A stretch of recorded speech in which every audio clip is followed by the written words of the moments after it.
கண்மலையை பிளந்து வனாந்தரத்திலே கர்த்தாவே உம் ஜனங்களின் தாகம் தீர்த்தீரே.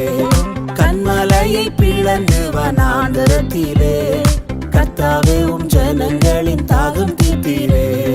பள்ளத்தாக்கிலும் மலைகளிலும் பள்ளத்தாக்கிலும் மலைகளிலும் தண்ணீர் பாயும் தேசத்தை நீர் வாக்களித்தீரே.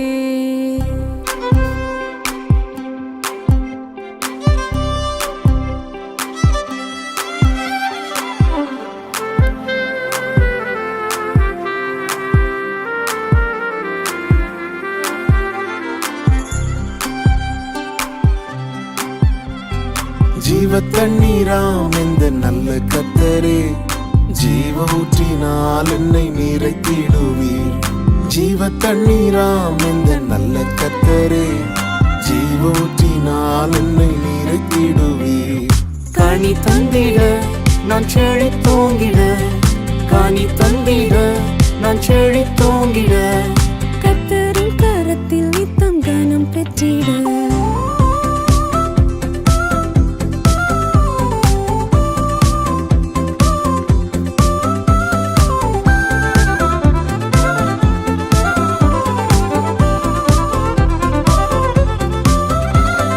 ரட்சிப்பின் ஊற்றுகள் எந்தன் சபைதனிலே எழும்பிட இந்த வேளை இறங்கிடுமே. ரட்சிப்பின் ஊற்றுகள் எந்தன் சபைதனிலே எழும்பிட இந்த வேளை இறங்கிடுமே. ஆத்மபாரமும் பரிசுத்தமும், ஆத்மபாரமும் பரிசுத்தமும் ஆவலுடன் பெற்றிடவே வரம் தாருமே.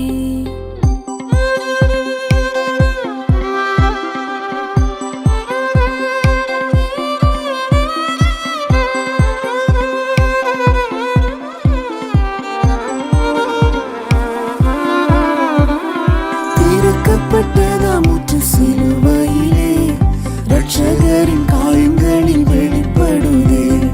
திறக்கப்பட்டதாமுற்று சிலுவையிலே ரட்சகரின் காயங்களில் வெளிப்படுதே.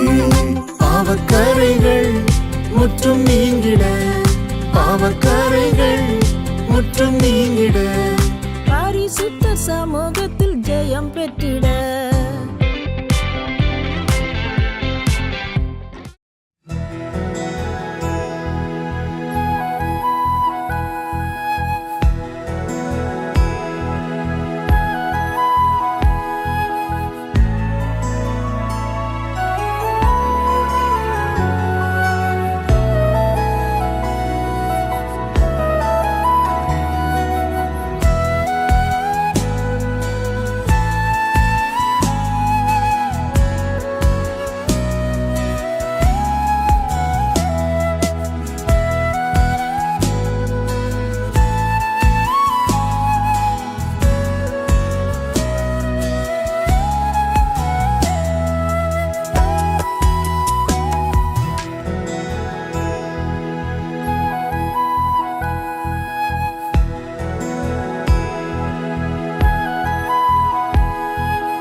அப்போஸ்தலர் 28:6 பின்பகுதி.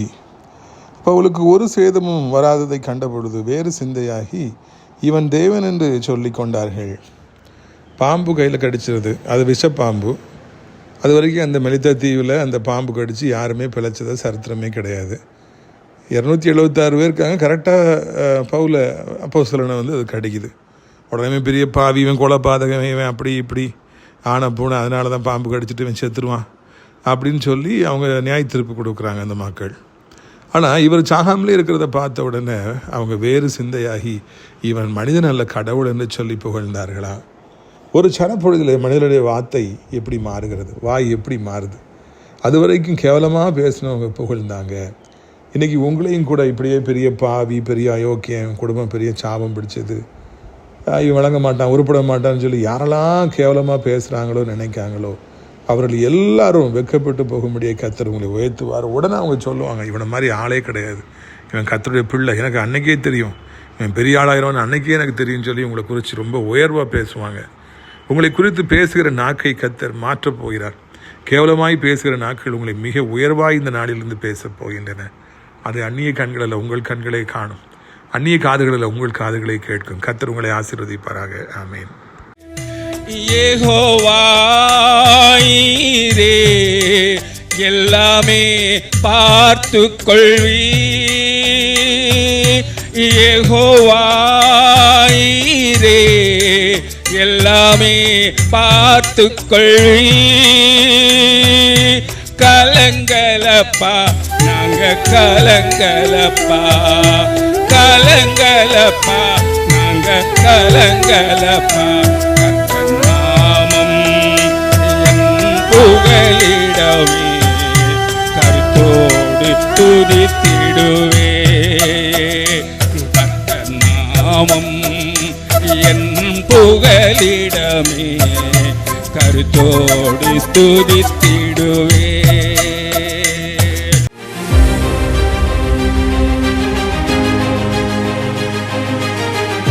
சிறியவனை பொழுதிலிருந்தும் எளியவனை குப்பையிலிருந்தும் எடுத்து உயர்த்தி ராஜாக்களோடும் பிரபுக்களோடும் பந்திருக்க செய்கிற அருமை ஆண்டவர் இயேசு கிறிஸ்துவின் இனிதான நாமத்தினாலே இந்த சத்தத்தை கேட்கின்ற அனைத்து தேவனுடைய பிள்ளைகளுக்கும் என்னுடைய அன்பான வாழ்த்தல்கள். நீங்கள் கோடா கோடியை பெருகுவீர்களாக, உங்களுடைய பிள்ளைகள் கோடா கோடியை பெருகுவார்களாக என்று வாழ்த்துகிறேன்.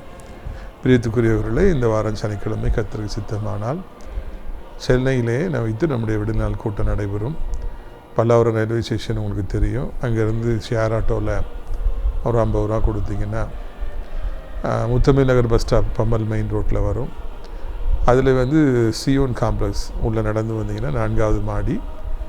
அங்கேயே உங்களுக்காக நான் காத்திருப்பேன். சகோதரர் மங்களராஜ் பொறுப்பாக இருந்து மிக சிறப்பாக கூட்டத்தை ஒழுங்கு செய்திருக்கிறார்கள். சகோதரர் கண்மணி சாலமன், நிறைய நல்ல உள்ளம் படைத்தவர்கள் சென்னையில் இருக்காங்க. எல்லாம் சேர்ந்து அற்புதமான ஏற்பாடுகளை செய்திருக்கிறாங்க. கூட்டத்தின் இறுதியிலே உங்களுக்காக சிறப்பு விருந்து பரிமாறப்படும். அனைத்து தேவனுடைய பிள்ளைகளும் நீங்கள் கண்டிப்பாக பங்கேற்க வேண்டும் என்று உங்களை நான் அன்போடு கூட நான் அழைக்கின்றேன். அதை போலவே பிரியத்துக்குரியவர்களை அழைக்கலான் குருவி முதியோர் இல்லம் உங்களை அன்புடன் வரவேற்கிறது. யாரெல்லாம் ஆவிக்குரிய முதியோர் இல்லம் வேண்டும் என்று விரும்புகிறீர்களோ நீங்கள் தாராளமாக இங்கே சேரலாம். தினந்தோறும் ஜெபங்கள் ஏறெடுக்கப்படுகிறது, நல்ல உணவுகள் பரிமாறப்படுகிறது என்பதையும் நான் மகிழ்ச்சியாக அறிவிக்க விரும்புகிறேன். இந்த நாளிலே நம்முடைய பிரயோஜனத்திற்காக அப்போஸ்தலர் 28வது அதிகாரம் 1 வசனம் முதல். நாங்கள் தப்பி கரை சேர்ந்த பின்பு அந்த தீவின் பேர் மெலிதா என்று அறிந்தோம். அந்நீராகி அந்த தீவார் எங்களுக்கு பாராட்டின அன்பு கொஞ்சமல்ல. அந்த வேளையில் பிடித்திருந்த மழைக்காகவும் குளிருக்காகவும் அவர்கள் நெருப்பை மூட்டி எங்கள் அனைவரையும் சேர்த்து கொண்டார்கள். உங்களுக்கு தெரியும், ஏற்கனவே நம்ம போன வாரத்தில் இதை பார்த்தோம். ஒரு பெரிய ஈரோ கழித்தார் எனப்பட்ட புயல் காற்று அப்போஸ்தலனாகிய பவுல் பிரயாணம் செய்த இந்த கப்பல் மீது மோதி அவர்கள் தப்பி பிழைப்போங்கிற நம்பிக்கை இல்லாமல் இருந்த நேரத்தில் ஆண்டவர் கிருபையாக இறங்கி, பவுலே நீ ரோமாபுரியில் என்னை குறித்து சாட்சி கொடுக்க வேண்டும், உண்ணுமித்தமாய் உன் கூட இருந்த எல்லாருக்கும் நான் ஜீவன் தயவு பண்ணியிருக்கிறேன்னு சொல்லி அவங்கள பவுல் அப்போஸ்தலன் மூலமாக பலப்படுத்துகிறாரு. எல்லோரும் பவுலை பார்த்து சாப்பிட்றாங்க. மறுநாள் காலையிலே ஒரு தீவில் போய் கப்பல் கரை தட்டுகிறது. அதில் அவங்க எல்லோரும் கரை சேர்றாங்க. அந்த தீவு பேர் மெலிதா. அதை தொடர்ந்து அடுத்த வசனம் நம்மை மிகவும் தொடுகிறது. அந்த தீவார் எங்களுக்காக பாராட்டிய அன்பு கொஞ்சம் நஞ்சம் அல்ல. முன்ன பின்ன இவங்க யாருன்னே தெரியாது, கப்பல் உடைஞ்சி இவங்க வராங்க, அவ்வளவுதான். ஆனால் அந்த தீவார் அவ்வளவு அன்பு செலுத்தி அவர்களை மிகவும் பாசத்தோடு பரிவோடு ஏற்றுக்கொள்கிறாங்க. பல நாட்களாக அவர்கள் சூரியனே பார்க்காம நடுங்கிட்டு இருந்ததுனால தீயை போட்டு அந்த குளிரெல்லாம் நடுக்கத்தை எல்லாம் நீக்கும்படியாகவும் அவர்களுக்கு உதவி செய்தார்கள், அவர்களை சேர்த்து கொண்டார்கள் என்று நாம் காண்கின்றோம். எவ்வளோ கதைகளை நம்ம படித்திருக்கிறோம், நீங்களும் கூட படித்திருப்பீங்க. தீவுகளுக்குள்ளாய் போகும்பொழுது நரமாம்சம் சாப்பிடுகின்றவர்கள் கேனிபல்ஸ் இருப்பாங்க. போனவுடனே அடித்து சாப்பிட்ருவாங்க, சமைச்சு சாப்பிட்ருவாங்க. நிறைய தீவுகளுக்கு போகும்பொழுது சதுப்பு மணல் அப்படி உள்ளே இழுத்து ஆட்களை கொன்று விடும்.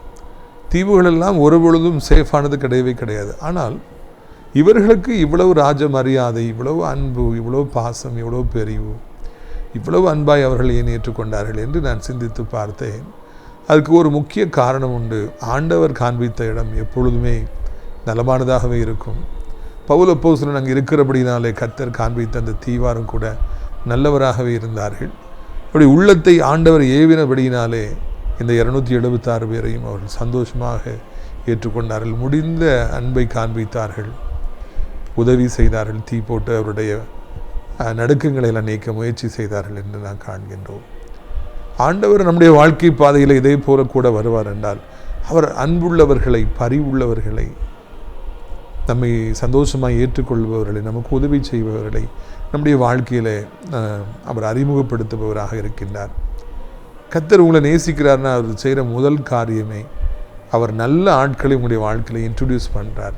உங்க ரொம்ப பாசமாக இருப்பாங்க, ரொம்ப பரிவாக இருப்பாங்க, ரொம்ப ஹெல்ப் பண்ணுவாங்க, உங்களுக்காக உயிரையும் கொடுப்பாங்க, உண்மையாக இருப்பாங்க.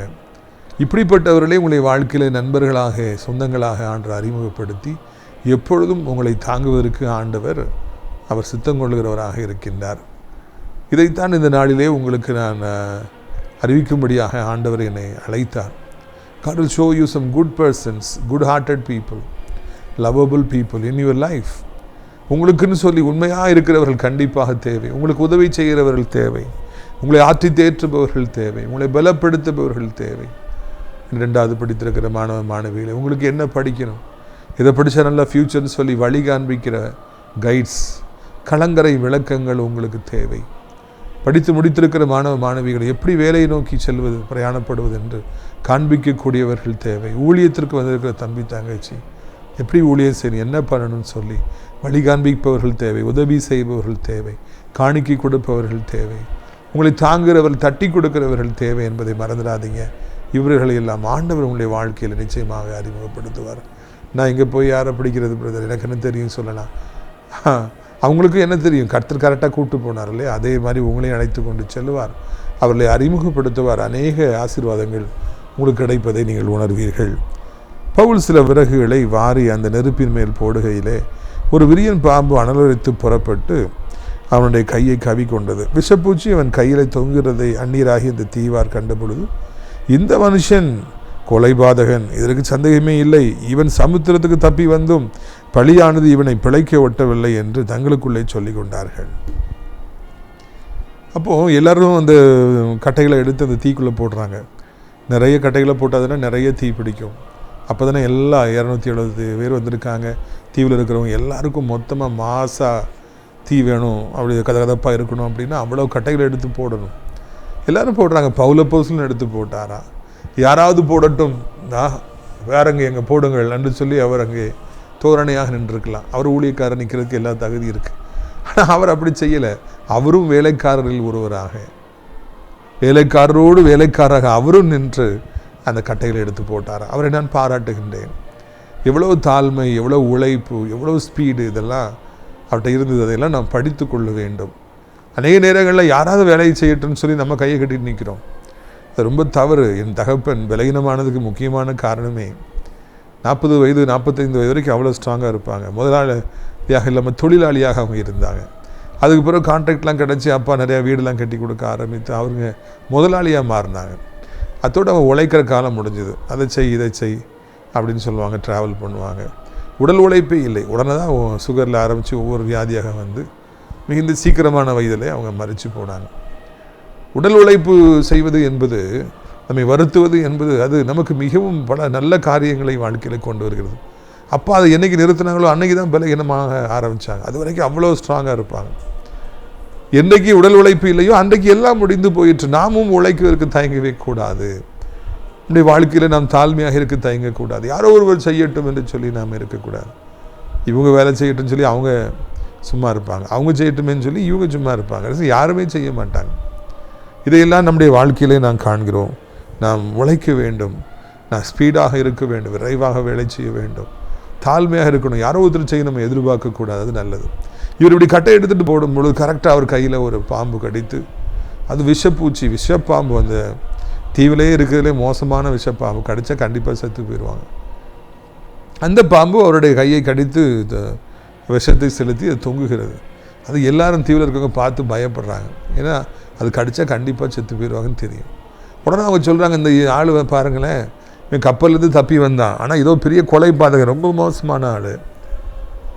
அதனால தான் அந்த பழி அவனை தப்ப விடலை, விதி அவனை தப்ப விடலை, தொடர்ந்து வந்து பாம்பு மூலமாக வந்து கடித்து இவன் சாவு போகிறான்னு சொல்லி எல்லாரும் பெரிய படுபாதகன், கொலை பாதகன், பவுல் மிகவும் மோசமானவன், உலகத்திலே மிகப்பெரிய கேடு கட்டவன் சொல்லி அவங்க வாயை வச்சு டக்கடன்னு சொல்லி நியாய தீர்ப்பை கொடுக்குறாங்க. பவுல் எவ்வளோ பெரிய ஊழியக்காரன், எவ்வளோ பெரிய பரிசுத்தவான். மக்கள் என்னன்னே தெரியாமல் உடனே நியாய தீர்ப்பை கொடுக்குறாங்க. எப்போவுமே மக்கள் நியாய தீர்ப்பு கொடுப்பதில் அவங்க அவசரமாக தான் இருப்பாங்க. எவ்வளோ பேர்கள் அந்த கட்டை எடுத்து போட்டாங்க, அவங்களெல்லாம் பாம்பு ஒன்றுச்சு இல்லை. கரெக்டாக பவுல் அப்போஸ்தலனை கடிக்குது. பார்த்தீங்களா? இதுதான் தேவனுடைய பிள்ளைகளுடைய வாழ்க்கை. அவர்கள் நடந்து போக போக போக, கடந்து போக போக போக, இதே போல் நிறைய பாடுகள், எதிர்ப்புகள், அதிர்ச்சியான சம்பவங்கள், விஷப்பூச்சிகள், விஷப்பாம்புகள், விஷ மனிதர்கள், இதெல்லாம் நம்முடைய வாழ்க்கையில் சந்தித்து நமக்கு விரோதமாக யுத்தம் செய்து நமக்கு தீங்கு செய்யணும்னு சொல்லி வருவாங்க. அது வந்து நடக்க தான் செய்யும். ஏன் அப்படி நடக்குது அப்படிலாம் நம்ம கேட்கக்கூடாது. அடுத்தாப்புல மக்கள் வாயை வச்சுட்டு எப்படி பேசுகிறாங்க பார்த்தீங்களா? பெரிய அயோக்கியம், பெரிய கொலை பாதகன். என்றைக்குமே find the odd man out. தேவனுடைய பிள்ளைகள் தனித்துவமாக தான் இருப்பாங்க. ஆயில் எடுத்து நீங்கள் தண்ணிக்குள்ளே ஊற்றுறீங்கன்னா அது கலக்காது, தனியாக தான் இருக்கும். அதே மாதிரி தேவனுடைய பிள்ளைகள் தனித்துவமாக தான் இருப்பாங்க. அவங்க யாரை பார்த்தாலும் தனியாக தான் இருப்பாங்க, தனியாக தெரிவாங்க. ஆனால் அவங்கள அவருடைய தனித்துவ தன்மையை அறிந்து கொள்ளாதபடிக்கு இந்த உலகத்து மக்கள் எப்பொழுதுமே இதுபோல் அவசரப்பட்டு பல அவப்பெயர்களை நியாய தீர்ப்பில் நமக்கு கொடுக்குறாங்க. பயப்படாதீங்க. உங்கள் குடும்பத்தால் சொல்லலாம், நீ விளங்காதவன், ராசி இல்லாதவன், நீ இந்த வீட்டுக்கு வந்த பிறகு தான் இப்படி ஆகிப்போச்சு, உன்னைய ஃப்ரெண்ட் ஆக்கின பிறகு தான் எனக்கு வாழ்க்கையில் இவ்வளோ பெரிய ஆபத்து வந்தது, நீ கால் வச்ச பிறகு தான் இப்படி ஆகிப்போச்சு. நிறைய பேர் என்னெல்லாமோ சொல்கிறாங்க. நிறைய பேர் மூட நம்பிக்கை உடையவர்களாக வாழ்கிறாங்க. மூட நம்பிக்கையாக இருக்கிறதுனால தானே நீ வந்த பிறகு இப்படி ஆகிப்போச்சு அப்படின்னு சொல்கிறாங்க. மூட நம்பிக்கையாக இருக்கிறபடினால தானே உன் கால் பட்டதுனால இப்படி ஆகிப்போச்சுன்னு சொல்லி சொல்கிறாங்க. மூட நம்பிக்கையுடைய மக்களாக இருக்கிறதுனால தான் இந்த ஜெபத்துக்கு போனதுனால இப்படி ஆகிப்போச்சு அப்படின்னு சொல்கிறாங்க. சாத்தான் அந்த மூட நம்பிக்கைகளை பயன்படுத்தி மக்களை எப்படியாக திசை திருப்புறான். பவுல் அப்போஸ்தலன் கையில் அப்படி அந்த பாம்பு கடித்து தூங்கும் பொழுது அவர் என்ன நினைத்தார், என்ன செய்தார் பாருங்கள். அவர் அந்த பூச்சியை தீயிலே உதறி போட்டு ஒரு தீங்கு அடையாது இருந்தார். அவர் பார்க்குறாரு, பாம்பு கடிக்குதே, கடிக்கியா அப்படின்னு சொல்லி டக்குன்னு உதறி போடுறாரு, தீக்குள்ளே போடுறாரு, பாம்பு செத்து போகுது. அவர் அது பாட்டு வேலையை பார்த்துட்டே இருக்கிறாரு. ஒரு பதட்டமும் ஒன்றுமே அடையலை. துணியை கொண்டு வாங்க கேட்டுங்க, இந்த விஷவாதிய கத்தியால் கிழிச்சு விஷத்தை வெளியிடுங்க, எதுவுமே அவர் சொல்லலை. அவர் அது பாட்டுக்கு வேலையை பார்த்துட்டே இருக்கார். ஏன்னா அவருக்கு ஞாபகத்தில் வந்திருக்கும், பவுனி ரோமாபுரியிலே நீ ராயனுக்கு முன்பாக நிற்கணும், எனக்கு ஒரு சாட்சி கொடுக்கணும், ஆண்டவர் சொன்னதான் ஞாபகத்துக்கு வந்திருக்கும். நான் ரோமாபுரிக்கு போவேன்னு ஆண்டவர் சொல்லியிருக்கார் தீர்க்கதரிசனமா நேத்தா. அப்போ பாம்பு பிடிச்சி நான் எப்படி சாவேன், இது எனக்கு ஒன்றும் செய்யாது. அவருக்கு அவ்வளோ விசுவாசம். அவர் ஆண்டவரோடு அவ்வளவு நெருக்கமாக அந்யோன்யமாக இருந்தார். அவர் ஆண்டோட சத்தத்தை கேட்கிற அளவிற்கு மிகப்பெரிய நீதிமானாக அவர் இருந்தார். அவர் உன்னதமான ஊழியக்காரர் இருந்தார். இந்த பாம்பெல்லாம் அவர் மைண்ட் பண்ணவே இல்லை. அவர் அது பாட்டுக்கு வேலை செஞ்சுட்டே இருக்காரு. என்ன தீங்கு அவருக்கு வரவே இல்லை. அல்லேலூயா. ஒரு உன்னதமான ஒரு ஊழியக்காரனை பாம்பு தீண்டிய பொழுது அவர் அதை குறித்து கவலைப்படவே இல்லை. கர்த்தருடைய சத்தத்தை கேட்கிற அளவிற்கு, முகத்தை பார்க்குற அளவுக்கு அவர் மிகப்பெரிய நீதிமானாக இருக்கிறதுனால இதெல்லாம் அவருக்கு ஒரு பிரச்சனையாகவே தெரியல. பாம்பு வெக்கப்பட்டு போயிட்டு, சர்ப்பம் வெக்கப்பட்டு போயிட்டு. நிறைய பேர் அன்றைக்கி பார்க்கும் பொழுது, பிரதர் ஜோமனுங்க, சொப்பனத்தில் பாம்பாக வருது, வீட்டில் பாம்பாக வருது, பாம்புனானே மக்கள் பயப்படுறாங்க. சாத்தா பாம்பாக இருக்கிறதுனால பல தீங்கை செய்கிறார். இப்போ போன வாரம் நான் டிவியில் பார்த்தேன், ஒரு கட்சியை சார்ந்த ஒரு தலைவர், அவர் கோவாக்கோ எங்கேயோ டூர் போகும்போது பாம்பு கடித்து அவர் செத்து விட்டார், மரித்து விட்டார் என்று போட்டிருந்தாங்க. எனக்கு ரொம்ப வருத்தமாக இருந்தது. பாம்பு என்றாலே அது விஷத்தை கொண்டு வருவதாக, அநேகரை கொள்ளுவதாக, மரணத்தை கொண்டு வருவதற்கு நிறைய பேர் பயப்படுறாங்க. ஆனால் இங்கே அந்த பாம்பு ஒரு பொருட்டாவே கருதாமல் ஒருத்தர் தூக்கி போட்டு ஒரு தீங்கு அடையாதபடிக்கு அவர் இருந்தார் என்று காண்கிறோம். தெய்வத்தோடு நம்ம நெருங்கி போகிற பொழுது, உன்னதமானவரோடு ஒரு மிகப்பெரிய நெருக்கத்தையும் ஐக்கியத்தையும் அந்யோன்யத்தையும் நாம் வளர்க்கிற பொழுது நம்முடைய வாழ்க்கையில் நான் எதற்கும் பயப்பட வேண்டிய அவசியம் இல்லை என்பதை புரிந்து கொள்ளணும். பாம்புக்கும் பயப்பட வேண்டியதில்லை, சிங்கத்திற்கும் பயப்பட வேண்டியதில்லை, விரியன் பாம்பிற்கும் பயப்பட வேண்டியதில்லை, எந்த ஒரு புலிக்கும் சிங்கத்திற்கும் யானைக்கும் பயப்பட வேண்டியதில்லை, எந்த ஒரு பொல்லாத மனுஷனுக்கும் பயப்பட வேண்டியதில்லை, எந்த ஒரு கோலியாத்தை கண்டு நாம் பயப்பட வேண்டியதில்லை. ஏன்னா ஆண்டவர் பெரியவர், இந்த பாம்புகளை விட மிகப்பெரியவர் நமக்குள்ளே இருக்கிறார். பாராட்டுகின்றேன், பெருமைப்படுகிறேன். என்னுடைய முற்பிதாவாகிய அப்போஸ்தலன் பவுல் பாம்பு தூக்கி வீசினாரு, 276 பேர் கூட இருக்கிறான், அந்த தீவில் இருக்கிற எல்லாரும் பார்க்குறான், நெஞ்சு நிமித்து நிற்காரு, ஒன்றும் செய்யலை. ஐயோ பாம்பு கடிச்சிட்டு பதறாங்க, ஐயோ இப்படி ஆகிப்போச்சு இப்படி ஆகிப்போச்சுன்னு கதறாங்க. ஆபத்து வந்தோன்னா மக்கள் கதறாங்க இல்லை, நாமே கதறோம். ஆனால் அவர் ஒரு மிகப்பெரிய தேவனுடைய மனசில் இருந்தாலும் நெஞ்சு நிமித்து நிற்கார், ஒன்றும் ஆகலைங்க. ஒரு ஊழியக்காரனை கத்தர் எவ்வளோ கனப்படுத்துகிறார். ஏசப்பா பிள்ளைன்னா எவ்வளோ பெரிய ஒரு மேன்மை, எவ்வளோ பெரிய ஒரு மகிமை. எந்த ட்ரீட்மெண்ட்டும் இல்லை, எதுவுமே இல்லாமல் அவர் கம்பீரமாக நிற்கிறார். உடனே அந்த மக்கள் என்ன சொல்கிறாங்க பாருங்கள், அவனுக்கு வீக்கம் கண்டு அல்லது அவன் சடுதியை விழுந்து சாவான் என்று அவர்கள் பார்த்து கொண்டிருந்தார்கள். நெடுநேரமாய் பார்த்து கொண்டிருந்து ஒரு சேதமும் அவனுக்கு வராததை கண்ட பொழுது வேறு சிந்தையாகி இவன் தேவன் என்று சொல்லி கொண்டார்கள். செத்துருவார்னு பார்க்குறாங்க. ஐயப்பா மக்கள் என்ன மக்கள், இவங்க நல்ல அன்பாக வரவேற்றாங்க. இப்போ இவன் செத்துருவான்னு பார்த்துட்டு இருந்தாங்க. அன்றைக்கி உலகத்தில் மக்கள் எல்லாம் நாம் செத்துருவோம் தான் பார்த்துக்கிட்டு இருக்காங்க. நல்லா இருக்கட்டும்னு யாரும் பார்க்கல. எப்போ விழுவான் அப்படி தான் இன்றைக்கி இந்த உலகம் தேவனுடைய பிள்ளைகளை பார்க்குது. இது பொல்லாத உலகம், தொல்லை மிகுந்த உலகம். ஒரு தேவனுடைய பிள்ளை இருக்கான்னா அவன் வளரட்டும், அவன் நல்லா இருக்கட்டும், எப்போ மேலே வருவார் அப்படின்னு சொல்லி எதிர்பார்க்குறதா நியாயம். ஆனால் மக்களெல்லாம் இவன் எப்போ விழுவான், எப்போ அழிவான், என் ஊழியம் எப்போ அழியும் அப்படி தான் பார்க்குறாங்க. அதுதான் இந்த உலகமாக இருக்கிறது. பிரியத்துக்குரியவர்களே, அவருக்கு ரொம்ப நேரம் ஆகி அவருக்கு ஒன்றுமே ஆகலை. அவர் சடுதியாக சாகவும் இல்லை, நுரதள்ளி சாகவும் இல்லை, அவர் கீழே உழவில் வீக்கம் உடம்புல வர நார்மலாக இருக்கார். அது வரைக்கும் இவன் பெரிய பாவி, அயோக்கியம், இவன் கொலைபாதகன், படுபாதகன், ஐயோ இவனை கிட்டே போகாதீங்க, இவனால தான் இவ்வளோ பெரிய கஷ்டம் உங்களுக்குலாம் வந்திருக்கு போலுக்கு என்னெல்லாமோ சொல்லி நியாய தீர்ப்பு கொடுத்துட்டு இருந்தாங்க. அதே வாயை வச்சு இப்போ சொல்கிறாங்க இவருக்கு தீங்கு வரலன்னு, இவன் தேவன், இவன் கடவுள் என்று சொல்லி சொன்னாங்களா. How suddenly the people are changing their opinions. How suddenly people are differing in their opinions and passing judgments. Is God அப்படின்னு சொல்லி சொல்கிறாங்க. ஏன்னா பாம்பு கடிச்சு இவர் சாகலை அப்படின்னு இஸ் காட் அப்படின்னு சொல்லி சொல்கிறாங்க. எந்த அளவுக்கு ஆண்டவர் அந்த தீவிலை உயர்த்தினார், ஒரு கதாநாயகனாக பவுலப்போஸ்தலனை மாற்றினார் என்று நான் காண்கிறேன். ஒரு நிமிஷத்தில். அது வரைக்கும் பெரிய பாவி, பெரிய கொலைகாரன்னு சொன்னாங்க. இப்போ சொல்கிறாங்க இஸ் காட், கடவுள்னே சொல்கிறாங்க. கடவுளுடைய பிள்ளை தான் இவர், அது சந்தேகம் இல்லை. அப்பா இந்த கடவுள் தான், அந்த பட்டத்தையே கொடுக்குறாங்க. பிரியத்துக்குரியவர்களே, அந்த அளவுக்கு ஆண்டவர் பவுலப்போஸ்தலனை உயர்த்தினார். உங்களையும் கூட பார்த்து எல்லாரும் கடவுளுடைய பிள்ளைன்னு சொல்லி சொல்லுகிற காலம் இதோ வந்துவிட்டது, வாசலில் வந்துவிட்டது. கர்த்தர் உங்களுக்கு அற்புதங்களை செய்ய போகிறார், அதிசயங்களை செய்ய போகிறார், உங்களை தப்புவிக்க போகிறார், உங்களை விடுவிக்க போகிறார். பார்த்து எல்லாரும் உங்களை பார்த்து கடவுளுடைய பிள்ளை அப்படி சொல்கிற காலம் வருது. உங்களுடைய ஆசீர்வாதத்துக்கு ஜெபிக்க விரும்புகிறேன். கண்களை மூடுவீர்களா? அப்போ பிதாவே, வானத்துக்கும் பூமிக்கும் ஆண்டவரே, ஜோதிகளின் பிதாவாகிய தெய்வமே, எங்களை நீர் நேசிக்கிறீர், நீர் சர்வ வல்லவராக இருக்கிறீர்.